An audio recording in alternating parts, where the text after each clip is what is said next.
Good night, everybody, and welcome once again to another LimeVibe Live podcast. I'm your host with the most, Yuri Araman Kemp from the sunny islands of Nassau, Bahamas. And I'm joined by my co-host, Miss Kimberly Ramkalawan. How are you, Kimberly? I'm doing all right, Yuri. How are you? That's good. That's good. I had a great day today, man. What about you? It's Wednesday, middle of the week. Hump day. That means it's soon over. The week is soon over, Kim. I can only hope. Yeah, we're soon there, man. Tomorrow is Thursday, and Thursday pretty much goes downhill after that. And then it's Friday, and then after that it's the weekend, man. Then you got Monday all over again. But let's try to enjoy the last 2 days of this week. To try and make the best of it, because it's been a fairly decent week. Nothing too drastic happened, nothing too major. We got through it. That's why you in Trinidad we always have news. Wednesday is our busiest news day. We had a few conferences happening today.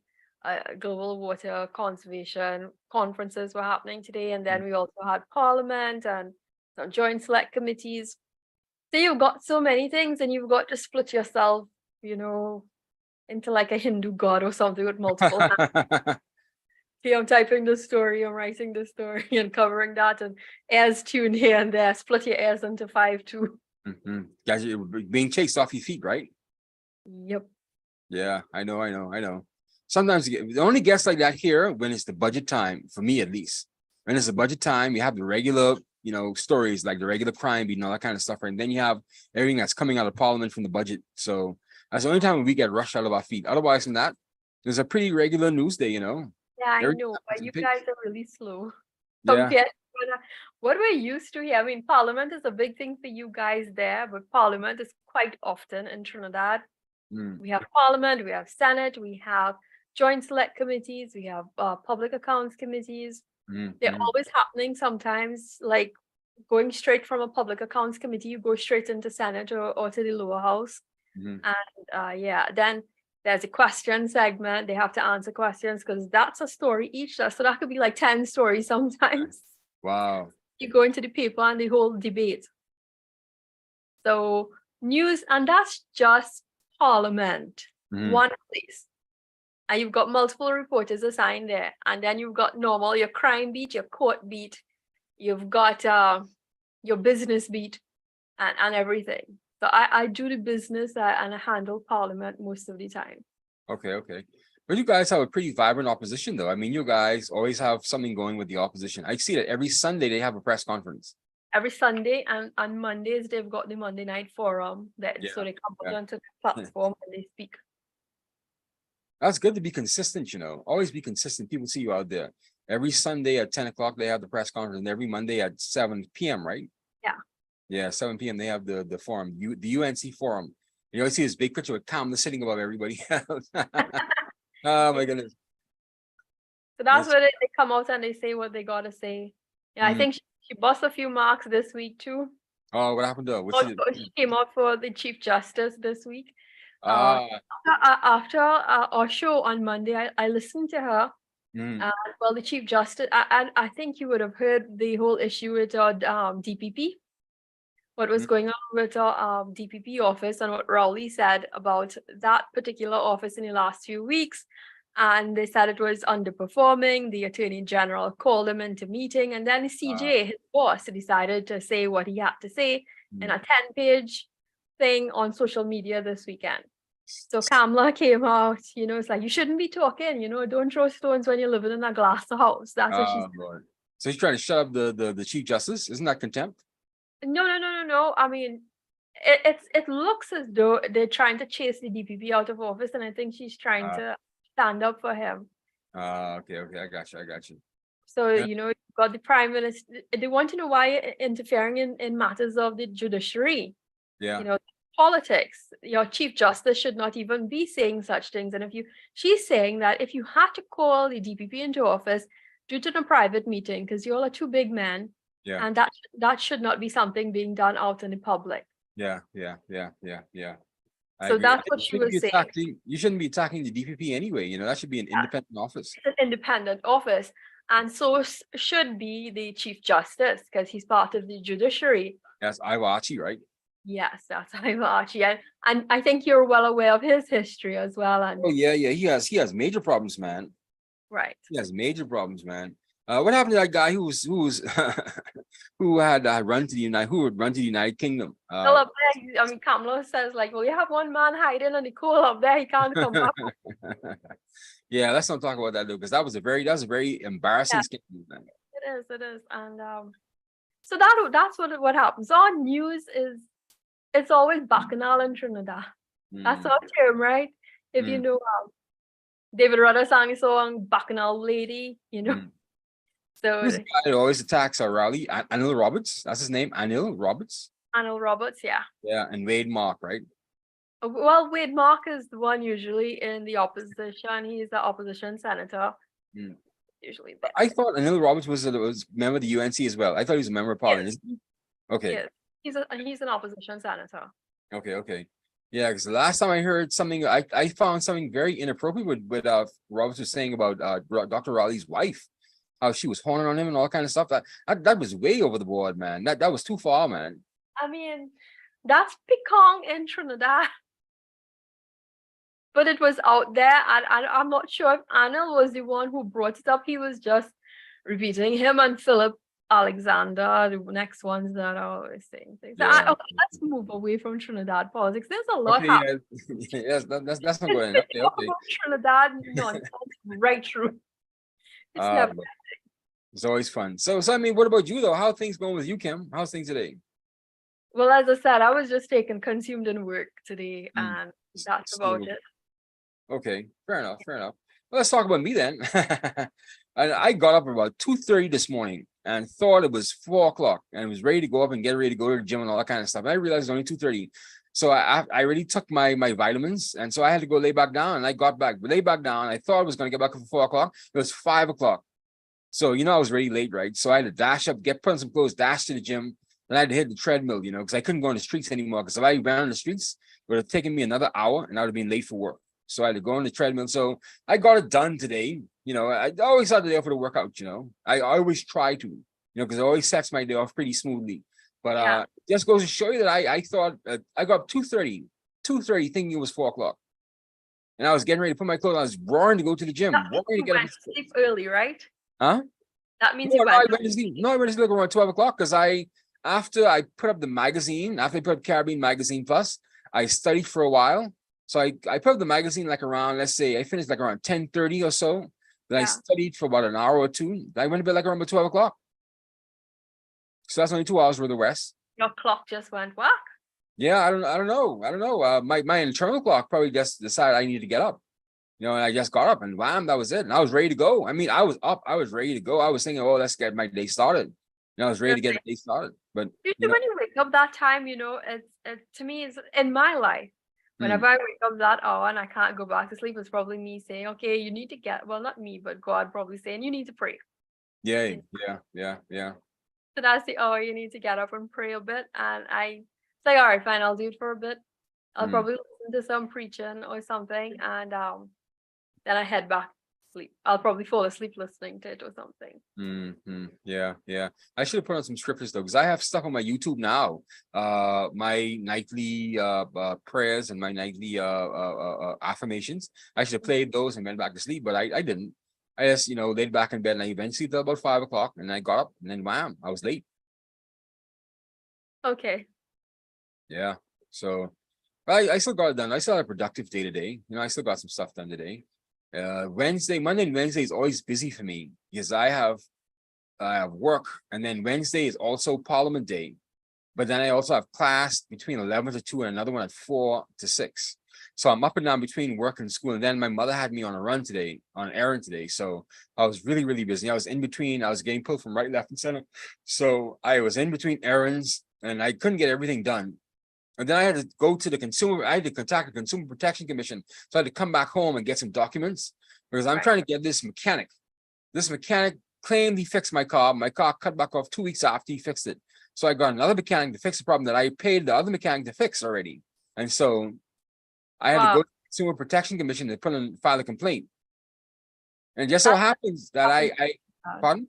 Yeah, just so happens that I ran into the Consumer Protection Commission when I went to a press conference. They was holding a press conference on their job and what their functions are. And so I got the information. I said, hey, let me just go file a complaint with the Consumer Protection Commission if I don't get redress from this mechanic. And sure enough, all I had to do was file the complaint online, and that was it.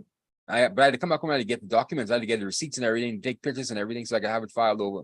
So yeah, that's done. Hopefully they reach out to me tomorrow to tell me what my next steps are with regard to getting some of my money back from this mechanic. So I'm tired. I don't know about you guys in Trinidad, but in the Bahamas, we have two major workman problems, two major service problems, either mechanics or contractors. They are two scourges of Bahamian people, especially non-technical people. Oh, they rip you off right, left, and center, man. Let me tell you what this guy did, man.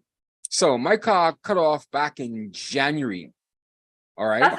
Yeah, I remember you had a lawsuit against a mechanic some years Oh, back. I'm still that's my old Mustang. I still have that in court now. The guy's supposed to pay me every 28. He missed 2 payments now. And the adjournment is this coming Friday is the adjournment. No, Oh. the 31st of this month is the adjournment. And so he has to pay me by the 28th, but he already missed 2 payments now. So now I have to go to court and say, I want my money, or I want all my money now. And this has been over 2 years. I've been trying to get paid for this, man. My old Mustang is still sitting right outside there, still gathering dust. No one wants to buy it anymore because it's damaged, it's totally ruined. So everyone wants me to give it away. And I don't mind once it's out of my yard, but I wish I could have gotten it fixed. So I can really fix them, really have something nice to really tool around in, right? But any which way, it all worked out because guess what? The car I have now is the Nissan March, and it's very, very good on fuel. And for the job I'm in, right? The media, I have to go from here and there, miles every day. So $30 US could get me around for at least a week. So that's good. It really saves on. Yeah, the Nissan March. Yeah. The only other thing I could have gotten was an electric car. That would have been much better. But electric cars are kind of expensive now. They haven't really touched the real poor man yet. The electric cars doesn't come down to the price where the poor man could get an electric car. It's still kind of pricey. So I have to go with like the low fuel efficiency cars, which are the Nissan Marches and the Nissan Cubes and the Toyota Passos and things, and the Suzuki Swifts and those kinds of stuff, right? So that's where I'm at. So I drive a Nissan March. So anyway, back to this mechanic now, right? This mechanic, my car cut off back in January. Okay. I have a friend mechanic who comes and who looks at it every now and then. So he tell me, oh, you have to get the cam sensor, the crank, you have to get the cam sensor. So I got the cam sensor, but he couldn't fix it that day. So I went to this mechanic. I had my car towed to him. And I told him, well, the problem, I just need the cam sensor put in. And so he'll do it. He said he'd do a diagnostic for me. Okay, he did the diagnostic. He said he also needed the crankshaft sensor. So he charged me extra for the crankshaft sensor and the diagnostic, right? And then he charged me for the labor to put it in. So guess what? 2 weeks after, the car cut off again. So I say, anyway, I went back to the same guy. I say, hey, the car cut off again. What's the problem? What's to do? What am I to do now? So he told me that, well, bring it in. We'll look at it. We run some diagnostics again. We'll put it on the machine, blah, blah, blah. Then he said he's going to tell me that it's he had to clean off some wires. He had to clean off some wires and had to put some wires back in place, and maybe my battery. So, okay, I nearly changed the battery. The only reason why I didn't change the battery that day, 2 weeks ago, was because he told me that if you run the car for about an hour and you cut it off and you cut it back on again, that means the battery's charged back up. So, okay, I ran for about an hour. I cut it off and I cut it back on. The car charged back up. The battery charged back up. So it was okay. It was fine. I was being cheap. I didn't buy a new battery. It's a good thing because I wasted money. Because guess what happened now? 2 weeks after that, the car cut off again. So I had to go to a mechanic next door to me who does good work in the neighborhood. So he told me, hey, you got to get the same cam sensor again and the same crankshaft sensor again. And before he did that, he started the car up for me. He touched something on the wiring next to the crankshaft sensor, and he touched something and it started up right away. He had to put it in neutral and he had to start it up, and it worked for about 2 weeks after that. And then it cut off again. Then he said, you got to change these crankshaft sensors, these cam sensors. So I finally got them changed again. They were very expensive. They were $100 a piece, those sensors. And then the labor was about another $100. So I was like, wow. So let me tell you what that other mechanic did. The guy, and I went to a mechanic shop. This guy was a Bush mechanic who fixed my car this time, and it's running smoothly now. But this is the mechanic, the auto shop. They tell you to go to the big boys and go to the standard shop. So I went to the standard shop and I still got ripped off. So what are you to do? What are you to do, Kim? I went to a standard auto mechanic shop, and I still got ripped off. So what are you to do? I think they're pulling one over you constantly. That's equivalent to, here in Trinidad, most town folks, like the guys in Port of Spain and things like that, they're not too wise on what to do with their cars. So we always tell them to come down to South because you've got the mechanics in San Fernando, in San Fernando and Varans. They're a Mm, little more down to earth people, what mm, you would call your bush mechanic, as you yeah. just mentioned Yeah. there. And I think everyone here in Trinidad, at least in South, you've got to drive for everything. We Mm, don't really have a reliable public transport unless you're within the cities itself. yeah. Yeah. Yeah. Everyone has to have some kind of common sense when it comes to a knowledge of their car working and Yes. everything. Yes. Every single Yes. Yes. person. So no one is going to pull something over you. But I find that like all my friends that live in Port of Spain, I'm Mm. sorry if I'm stereotyping them. They're the ones that usually you hear them telling us stories like that. You know, a Mm, mechanic tell us so and so, and it didn't work, and la la la. But mm. we can't take them to court or get any kind of redress in that situation. Wow. Well, I took the other mechanic to court, and I took him to court for nearly $5,000, and he's down to his last $800 now. So I know there's some remedy that you can get for these wayward mechanics. I don't want to take this other guy to court because that may be too much for about $400. So that's why I went to Consumer Protection Commission. That's why when I went to that press conference that they were at, it was so timely that they came up because they said they would approach these vendors because if you try to work with them, they don't give you back your money. Then you come to them. So, okay, I talked to the mechanic. I asked him, say, hey, listen, this is what you did, blah, blah, blah, blah, blah. So, you said you fixed this and it isn't fixed. So what did he say? Oh, no, that's not my problem. We don't have any guarantees on electrical parts. And so sometimes these parts are faulty. So you can't really fault me for that. See, because he thinks I'm an idiot, right? He thinks I have no other options, right? He doesn't know I've already went to court at least twice now for crooked mechanics. Twice now for crooked mechanics. And I won on both occasions. So I know there's a remedy in the courts for crooked mechanics and crooked contractors, and you shouldn't take it on your hands. But I want to tell you this though: this is supposed to be an auto mechanic shop. These are the guys they say to go to when these bush mechanics rip you off. These are the guys they say, oh, go to the big shops and they wouldn't rip you off. But I went to the big shop and they still ripped me off. So what am I to do? So I had to go right back to the same guy that's working around the corner right here, right in my same area. And he fixed me up properly. He came, walk right over to my house. He said, Yori, this is what you do. Bop, bop, bop, bop, bop, bop, bop. Little Haitian fella. He's also trained the other young guys in the area, the auto mechanic work. So hey, it worked out for me. So sometimes when you find a good, sweet bush mechanic, you keep him close to your vest. And sometimes you have some nightmares. Like I had some nightmares. And let me tell you what happened else, Kim. My Mustang that I was trying to fix, I have this guy in court for right now. That happened. I needed my car. I just now started to work at a newspaper. The newspaper I'm at right now, just now started to work there, right? And the thing was that the pandemic happened. So all the time I was on the bus, catching the bus back and forth to work, right? But then again, when the pandemic hit, all the buses shut down. There was no more public transportation, so I needed my vehicle. So I had to go back. I had to get my car fixed. So I already had my car in with him. Anyway, so I said, hurry, fix my car, man, because now the buses have stopped now. So I was in a panic. I just now started my job, right? So I really needed my transportation because I was really taking a chance taking the bus to all these events and these press conferences, right? And so he really drilled me around. And so I had to put him in court. That's only $5,000 trying to get a car fixed. Oh, That's even more what the car's worth. My goodness, that's double what the car's worth, man.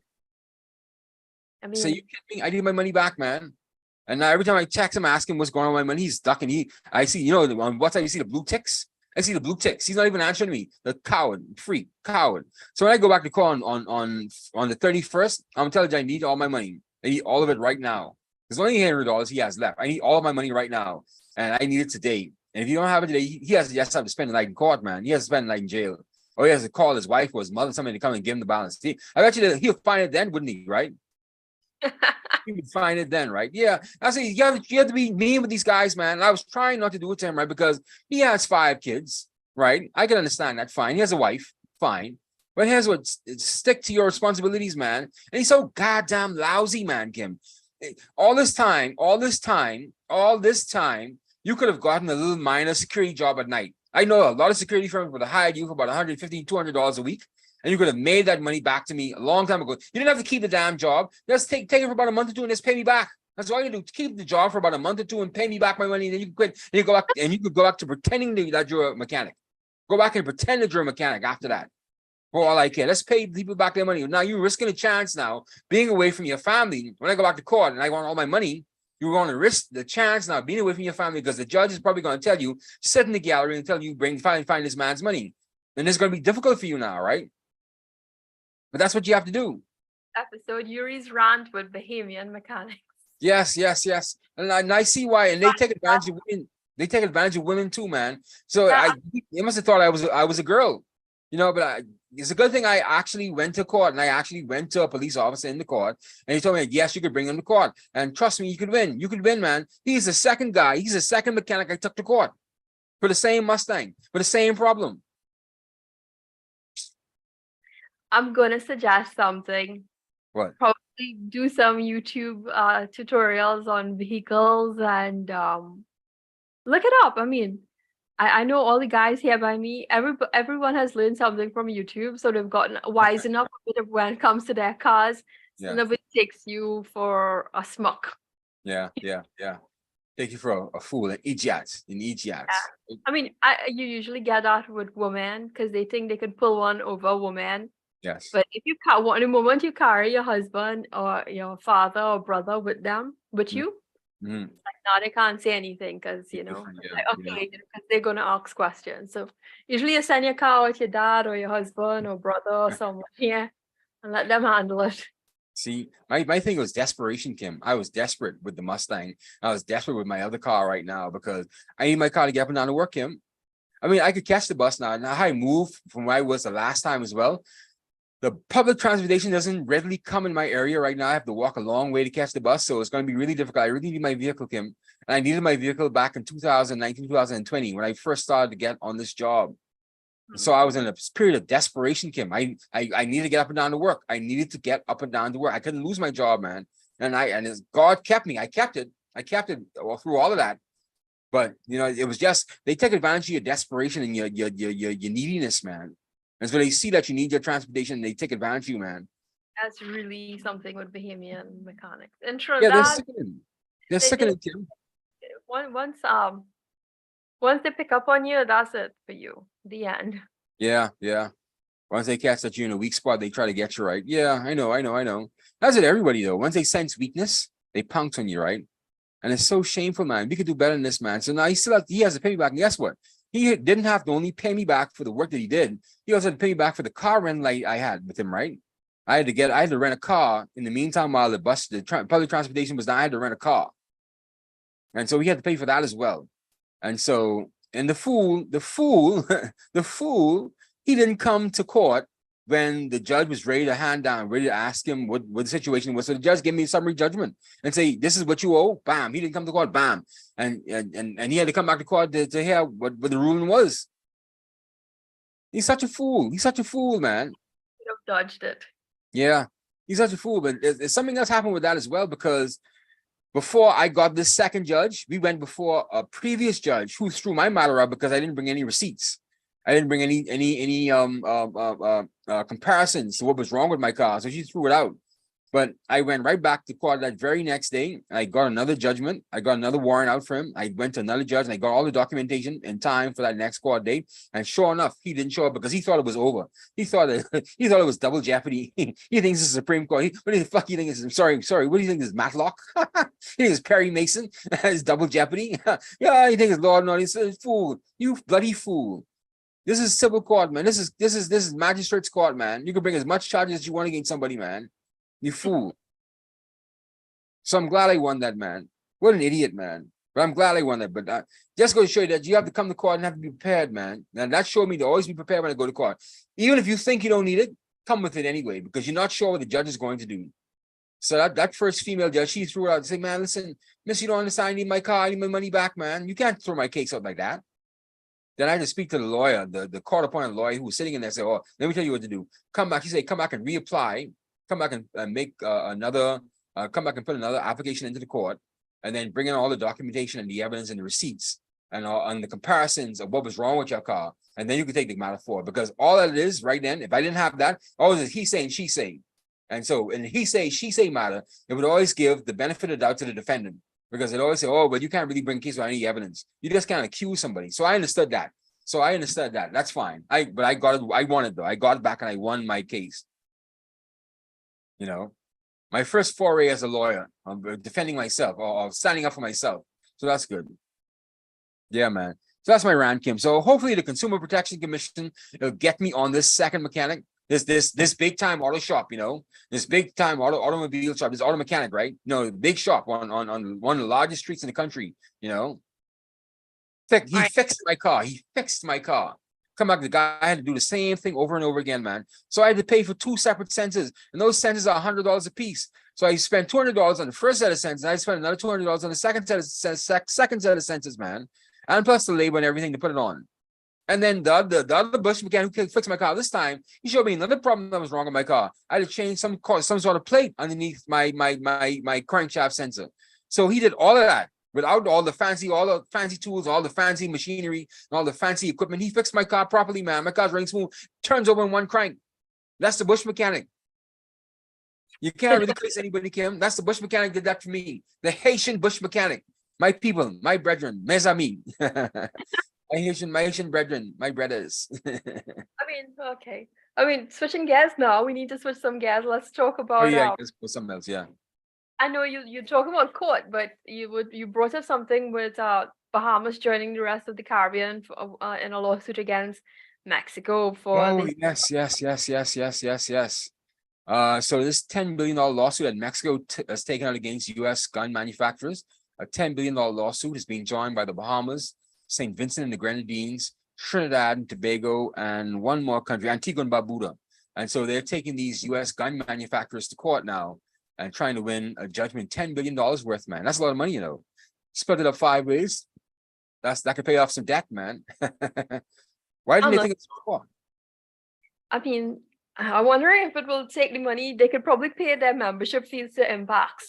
That's the most it might go, because they've got to pay the lawyers as well. It's a big case. That's true. Yeah. They said it was thrown out of the U.S. District Court last September. And your prime minister, he was the one that said that they need to be held accountable for their products and how it's being distributed and sold. Yes. Because nowhere in the Caribbean makes guns. We don't manufacture guns. Exactly. And it's the transshipment. It's making that full circle, Miami coming down to us and then going through the entire South America to Central America back, to where it came from, I'm figuring. Yeah. And you want to hear something, Kim? These gun manufacturers see nothing wrong with it, They really believe in the Second Amendment rights, and they think that right in the United States should apply for everybody. They believe wholeheartedly that right should apply to everybody. Everybody should have the right to bear arms. And so they go on this mentality because the United States is the world police, is the standard of world governance and world politics, that they believe that everyone should have the right to bear arms. And that's not really so. And some of these Caribbean islands, they don't want none of that, man. They're peaceful. And if it wasn't for the introduction of guns, it probably wouldn't be as much violence anyway. Yeah, definitely. But it's affecting the entire region. It's because of that we have high homicide levels right through. So Trinidad is no except. Trinidad has been seeing the amount of gun violence surge in the last 10 years, more than 10 years.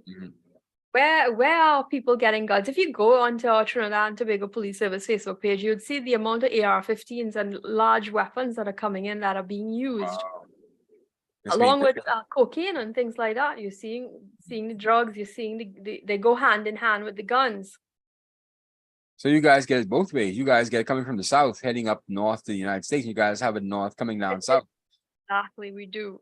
You always hear that the narcotics, with the U.S. narcotics, have found drugs in Miami that was headed to Trinidad. Miami headed to Trinidad. Yeah. Drugs in Miami headed to Trinidad. Yep. Usually it's the other way around. Usually it's drugs in Miami headed from Trinidad. It goes both ways. You can actually see it coming from Trinidad or headed to Trinidad. Wow.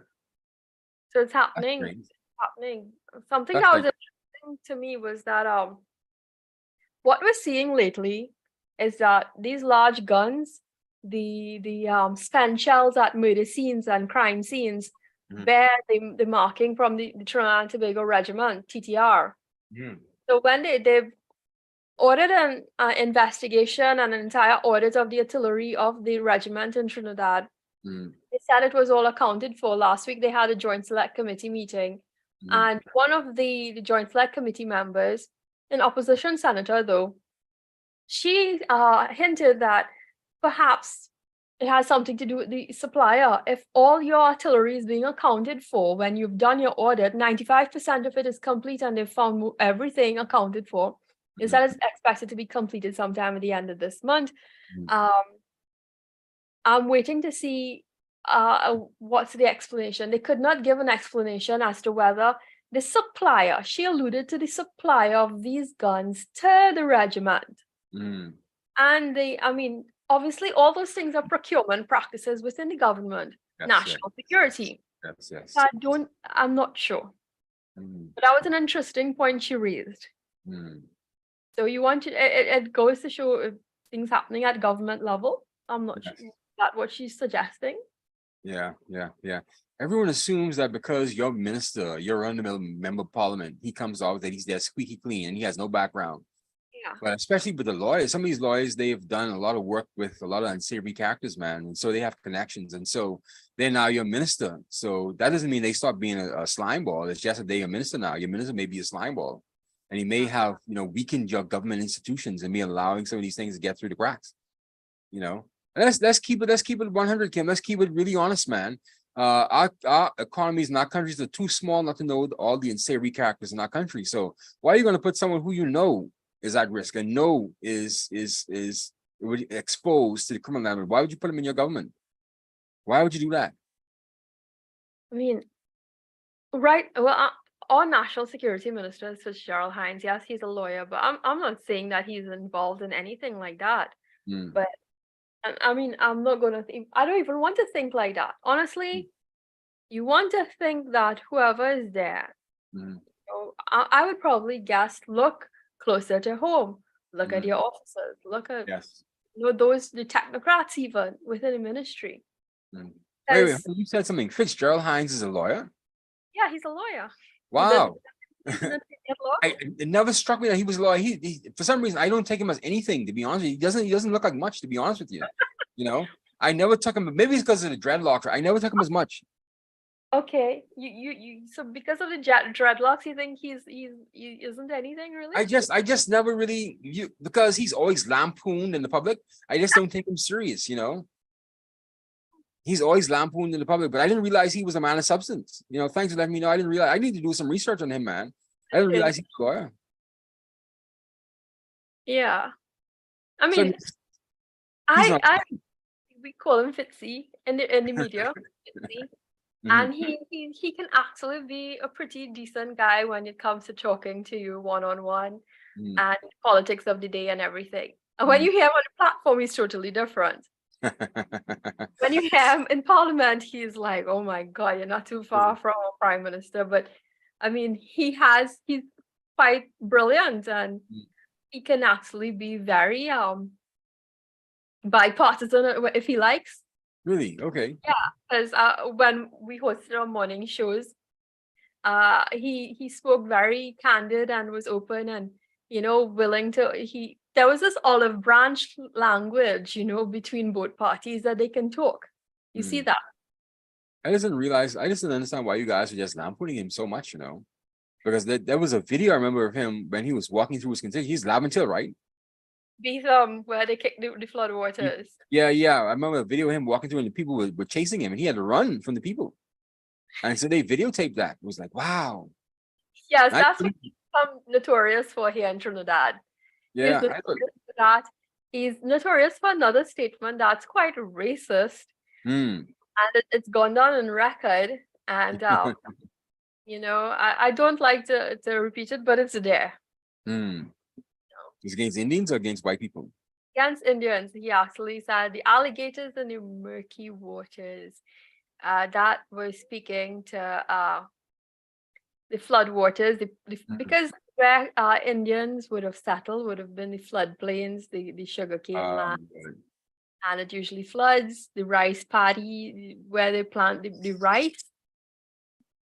And call them as being alligators in murky waters. That came from his heart. When you see people say racist things like that comes from their heart, man. So he needs to examine himself if he even alluded to that, making any racial epithet, Yeah. It comes from your heart, man. You have to really check yourself for that. That's why I'm trying to be cautious and careful that I don't lambaste my Haitian brothers and sisters that live here with us, because I get so much of that on a daily basis, so much of that hate. And people just hate them being here. And I can understand the issue with illegal immigration, right, Kim? But still, that should not come from your heart. You know, No, God is watching. Yes, we have an immigration problem, but that should not come from your heart, man. You know, they're still human beings, they're still people. We still don't want them here, but you have to be careful how you talk about them, you know. I mean, any one of us here in Trinidad, we're also cautious about talking about all migrant problems, Mm, because you never know what can happen to you. And yeah, indeed. we have to think back to many of us in the 1960s. I have much of my relatives, half of my, probably three-quarter of my dad's family live abroad. Mm, And you don't want to think of, hey, you're going to be forced to leave your country and migrate. yeah. Wow. Anyone can be put into that situation. So you really don't look down on them. But I mean, but Trinidadians going abroad, you kind of stay away and you mind people's culture in the sense that you're careful in where you walk and how you talk to people. Yeah. But here we have some of them that are outright bullface and Always have respect. they- Yeah. they're really antagonistic toward you. Yeah. You have to be careful. I mean, I learned the hard way when I was in St. Thomas University in Miami, Florida. I learned the hard way. You got to be very, very respectful to these people, man. Or else you're going to be shunned and you're going to be ostracized. They're going to treat you really like crap, man. You know, be careful how you I, speak, man. I went to a salon sometime last year to get my nails done, to get a pedicure and stuff. Mhm. And it was the worst experience I ever experienced. Why? What happened? They bruised my fingers and my toes. They think I couldn't understand Spanish, but I was hearing okay, sticky So, with the color nail polish, and they think I did not understand what they were saying. So yeah.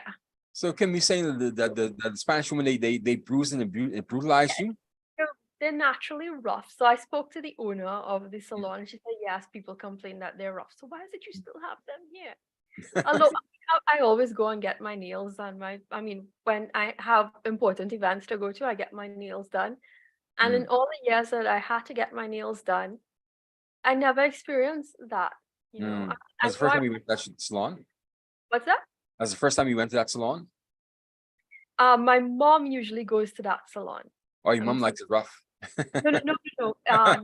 That's, that's usually been That local. says a lot about your father.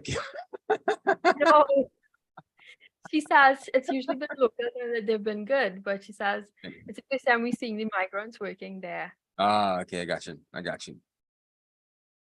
So Yeah. I went there based on a recommend. My mom's a frequent person there up until last year, so it was a recent hire on their part.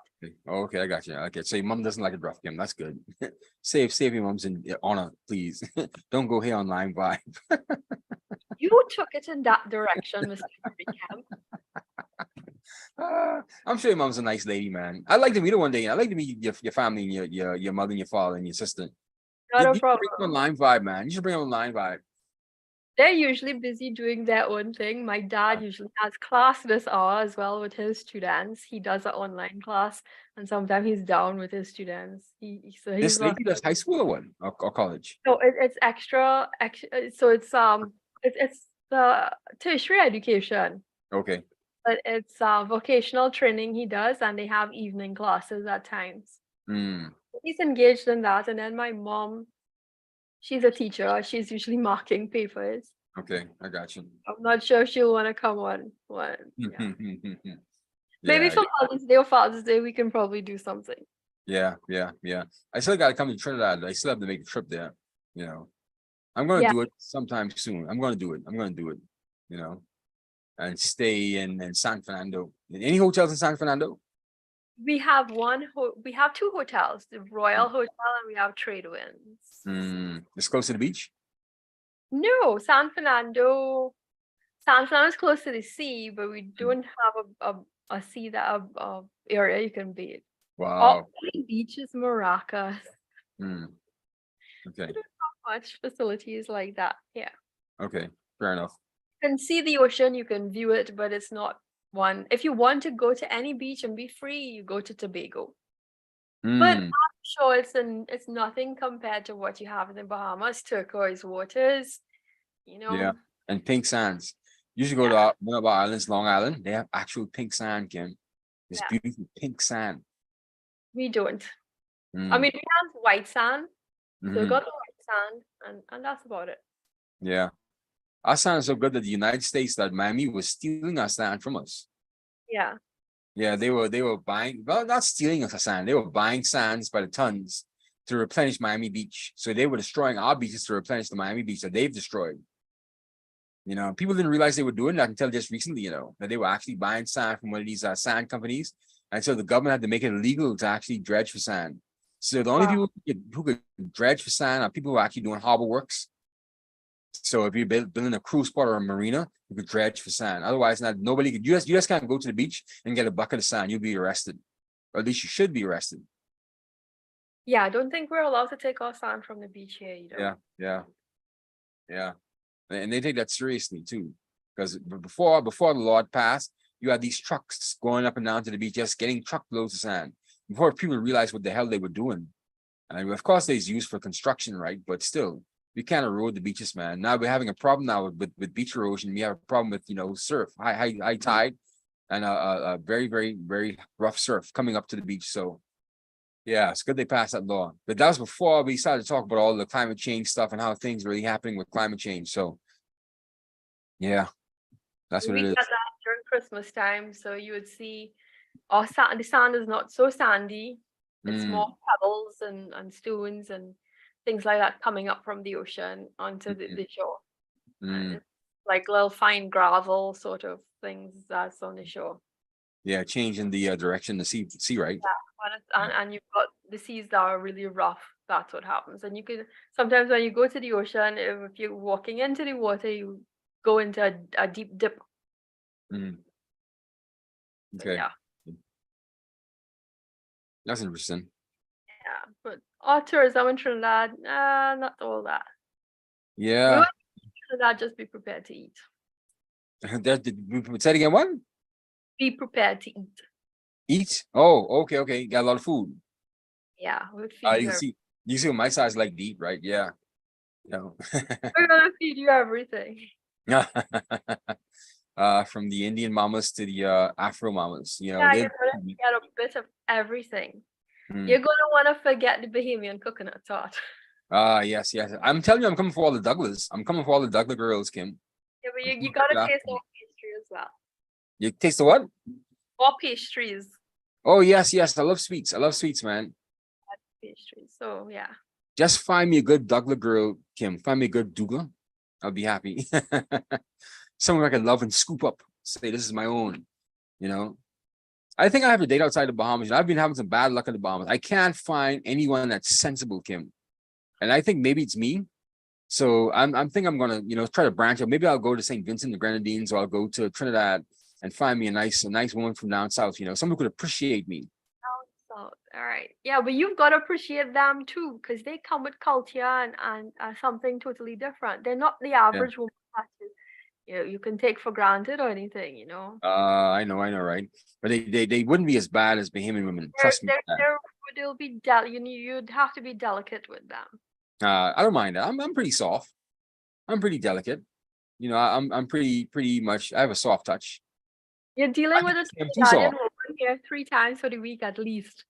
So I think that should give you some kind of idea as to what you do, what you need to. Oh my God. Oh my goodness, Kim. I know, right? But still though. Yeah. But we went all over the place again, man. We were talking about this gun suit, man. I wish Mexico and these Caribbean countries, I wish they win. Because it should hold these US gun manufacturers to account. I think it's the next big thing. Because remember back in the 80s, it was the campaign against the cigarette manufacturers, Philip Yeah, Morris, and they paid billions of dollars out to some of these people who caught cancer from smoking. Now it's the gun manufacturers' time now. But the difference with this now, with the gun manufacturers and what they have with the cigarette manufacturers, that cigarettes didn't have the Second Amendment rights to fall behind. The gun manufacturers do, because the American people believe they have the right to have guns. So it's going to be a tough fight. I'm not sure if the U.S. federal court is going to dismiss Mexico out of hand, with this lawsuit, but we'll see. I'm riding with our people with this, Kim, because these gun manufacturers need to be held to account. Because, like I said before, we don't make guns. We don't manufacture guns. They need to be held to account. But just last week they had a big meeting in Colombia with all the security players, not so? I Yes, saw yes, yes. something like that last week. Mhm. And I think that America was involved in it too. It was in Colombia. It was hosted by their Ministry of Security. They didn't make it too public because only the Ministry of National Security in Colombia shared a little bit about it. Yes, yes, But yes. but it was based on cybersecurity and cyber defense, I think.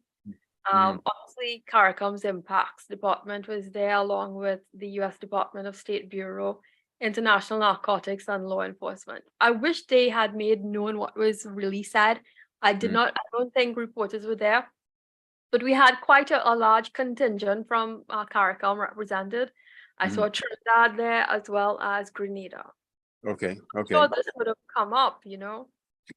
It's funny you mention that because they had a similar event like that in Doral, Florida, 2 weeks ago. The Northern Caribbean Security Alliance. They had a meeting in Doral, Florida, about 2 weeks ago. And our Minister for National Security and our Minister for Immigration, they went to the meetings, and there's nothing reported about those meetings. So I guess it probably is a security reason why they don't want to talk about those meetings. So yeah, I could see that. Okay, that makes sense. They're all gathering together, all sharing intelligence. That's good. And Yeah. these are the most meetings I've seen them actually attend. But they say these things happen every year though. But that's good. That's good that they're getting together on these issues like that. Probably here when it trickles down, probably to our national security meetings. Maybe we might get a teaser of it. Hmm. Impacts meeting they're having. I'm not sure. A leader or someone is bound to spill Right. the beans somewhere, Yeah. The blab. Yeah. Say, oh, this is what I know. Don't mind politicians. Politicians love to talk, and they love to talk in front of the media. They only play cute. Oh, I don't want to speak to the media right now. They only play cute. They just want to talk to the right media person to run their mouth. That's all they want to do. They have their favorites and their favorites with their particular media house. And for some reason, they believe that journalists have this thing out for them. Is that the case in Trinidad as well? That Yeah, that that always. They always believe that the reporters are never on their side. mm, You know. I was playing And, this gotcha game. I can yeah. speak for myself, Kim. I do not care either which way. I don't mind. You say what you want to say. Say the dog jump over the moon. I don't care. Once you say it, I'm going to report it. I'm not trying to play any gotcha games. I could say that at least 80% of the media corps I work with, they don't care. They just have regular questions that average people on the street would want to know about. Exactly, and Oh, that's what it's about. I mean, I listen to both sides, and mm, here's what: if you're saying something that's factual, something that is interesting, that will be of public interest, that's what we're there to cover. yes, We're not yes, there to, pick apart. If we think that you're saying something, contrary, we want to investigate. Yeah, okay. yes, Please account for this. That's what we're all about. We need you to yes, be accountable for what you're saying. That's what yes, the media is, the fourth estate, the yes. watchdogs of society. We Mm, are the watchdogs of society. We need you exactly, to exactly. say what's going on, explain, And right? if you don't do your job, they're going to disrespect you anyway. So what's the deal? I mean, Yeah. what's the difference? Just do your job dispassionately, man. Here in Trinidad, they don't like to call us journalists. They call us reporters because we Mm, just report the news. They think yeah, journalists are someone much deeper yeah. and interrogate a lot more. Anything to be disrespectful to you, right? To just diminish your role and your I mean, part in our society, own right? practitioners consider us just reporters. Yeah. One of the former bosses said Trinidad doesn't have any real journalists anymore. Y'all are just reporters. Mm. So I was told that, and it's like, all right. Well. So yeah, Especially with people like us who do the daily news, right? It's always a grind. So I mean, I can understand why they would say that too, because we don't have the time to really dig into all these stories the way that we should. you don't Because these have. guys are always doing something foolish to report on. We don't have. I mean, there are few, but Mhm. here's what: we don't have the resources. Two, Yes. we don't have the resources. Two, most of our reporters here in Trinidad were not supported by our own media houses to go and investigate something like this. Yeah. You need to have the backing of your entire media house and organization in order to pursue these stories, Mm. right? Because that's coverage. You've got to have some kind of insurance coverage of a reporter in Mm. case when something were to happen. you're covered. You need that Yeah. support. Your editor-in-chief needs to back you up. Mm-hmm. Thirdly, I think our reporters are not fully equipped. Yes, we have journalism school. Mm-hmm. We have courses that teach journalists and train them.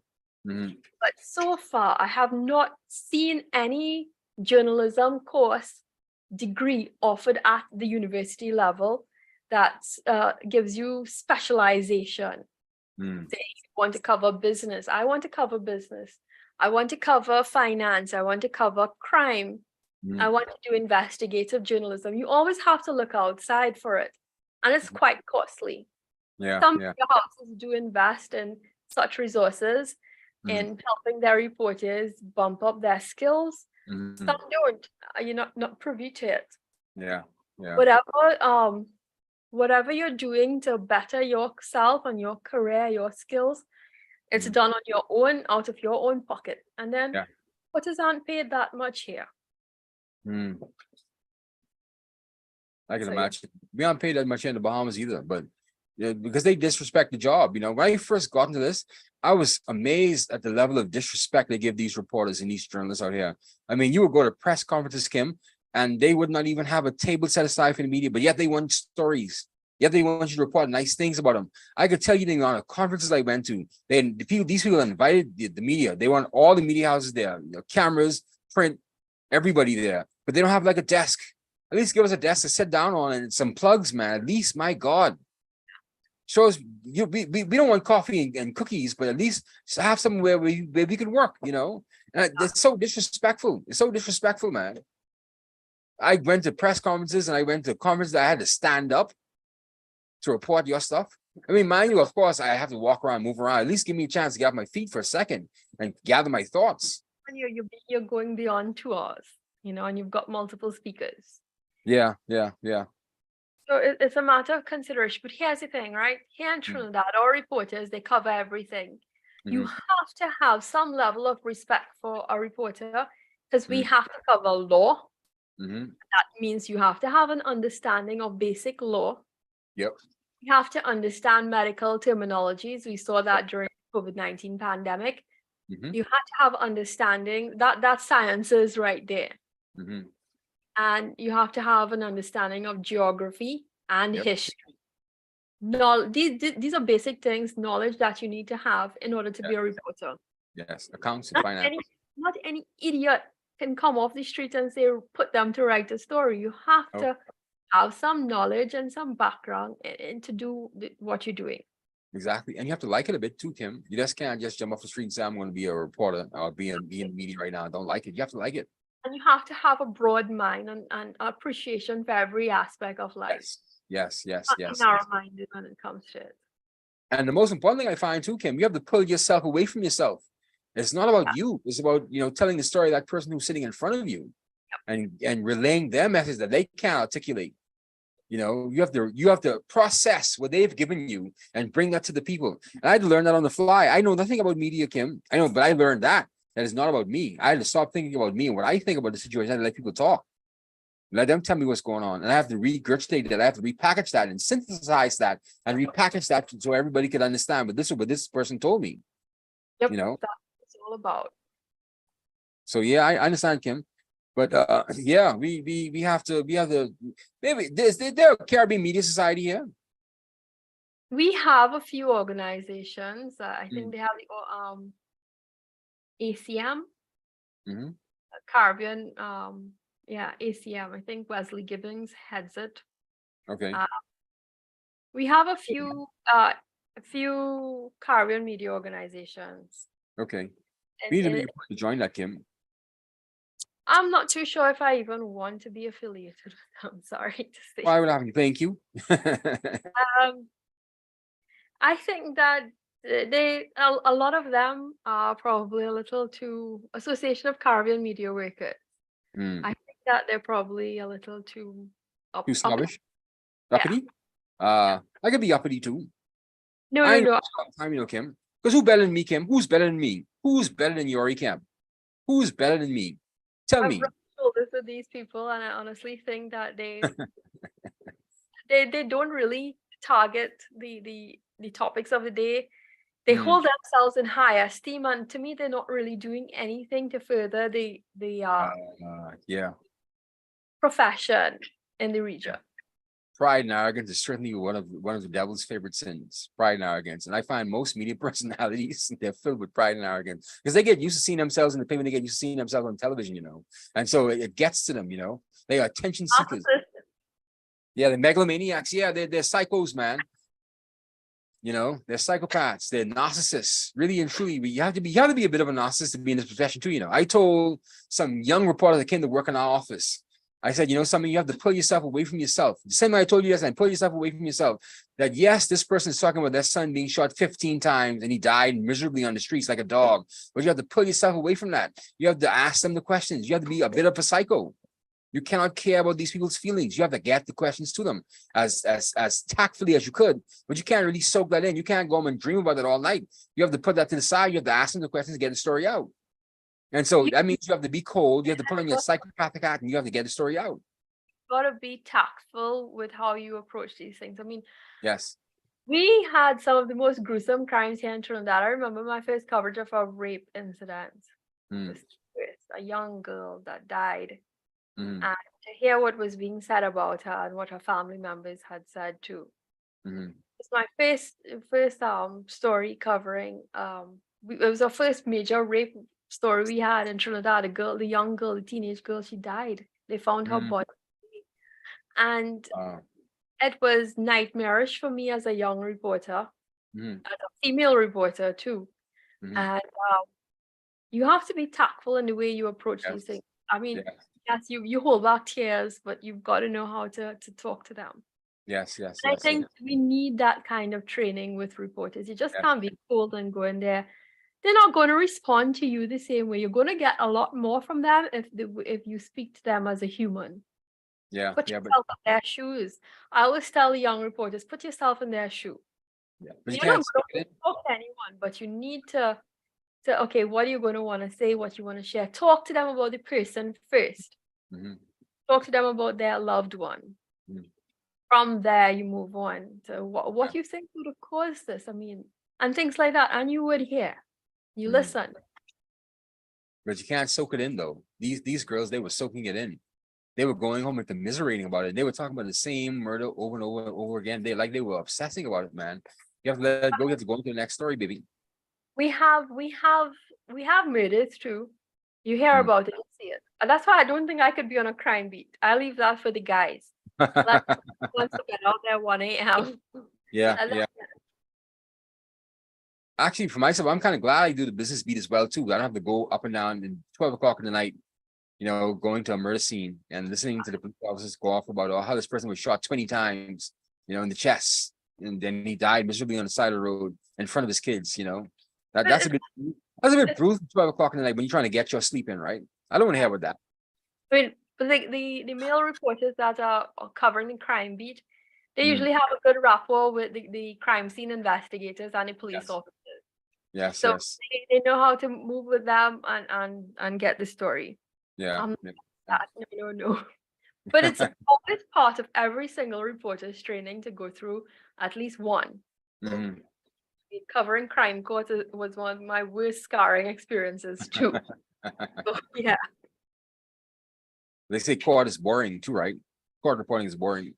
I think you have to have a love for the law and understanding for the law. Most for reporters here that do cover the court, they have they've actually studied law. Taking it upon themselves to study the law. Yeah. I got you. So Kim, here we coming up now. That's the hour going just like that, Kim. First we started with my rant about my mechanic, then we ventured onto this gun case with Mexico and the Bahamas and St. Vincent and the Grenadines and Antigua and Barbuda and Trinidad. So we had a good night tonight, man. We had a good night, man. I was very vibrant tonight too. I was very vibrant, man. So over your mechanic. Yeah. I'm gonna stick it to him, man, because I want my $400 back, man. I really do. I really need that too, man. You can't be spending money like that off the top of your head without any kind of, no compensation, nothing happened, man. You can't do that to me. And it's the big mechanic. Anyway, I won't go back to it. But it's the big mechanic shop. The big mechanic shop ripped me off, man. Big time shop. And he knew all he had to do was touch a wire and it would run for about 2 weeks before it cut off again. because the other guy they came and did the same thing. It ran for 2 weeks and it cut off again. He told me what I had to do. Yeah, I had to get these same parts that I thought I got a whole month ago, Kim. Anyway. And you got stoked once again. Yes, Jesus. Anyway. There's nothing to you. Kim, that's us for tonight. So any final thoughts? I hope you get your matter resolved there. I hope so too, man. I hope so too. My goodness. I wish you all the best to carry you through for the rest of the week. Yeah, tomorrow's Thursday. Tomorrow is my light workout day. I'm probably gonna get like a 2-3 mile jog. Then I'm probably gonna go for the gym for about an hour or so. I call it a light day. Even though this morning was kind of a light day because I got late. But I'm gonna do a light day tomorrow as well too. I can't be overdoing it. So I'm gonna get a light workout tomorrow morning, and then hopefully Thursday is kind of a light day. The only thing we probably have is like the OPM's press conference. Otherwise, it's pretty light day. So he just tails right off. I'm going to do some studying now because my exams start on April 13th. So I'm gonna get some studying in tonight and try to prepare myself because I have before the exam, I have a test on Monday. I have a presentation on Monday and another test on Tuesday. And then an exam start on April 13th. So I'm trying to get myself together, Kim. So thank you so much for joining me tonight, Kim. So ladies and gentlemen, this is Yuri Kemp again. Another LimeVibe live podcast is under wraps. And so thank you so much for joining us tonight. So join us again on Friday when we're back again. And then if you haven't done so already, please subscribe to our YouTube channel. Just click the subscribe button. Click like to this video. It really helps us out a lot. And you can also go to our Facebook page. We also stream live as well on our Facebook page, LimeVibe on Facebook. So you can go to each one of those, either the Facebook page or the YouTube page, and you can click like and you can click share on this video. So please join us again. Thank you once again. This is Yuri Kemp, the host of LimeVibe Live. And we'll be back again on Friday. Saying good night for Kim, all the way from Trinidad and Tobago. Thank you, Kim. Have a good night, Kim. Good night. Good night, everybody.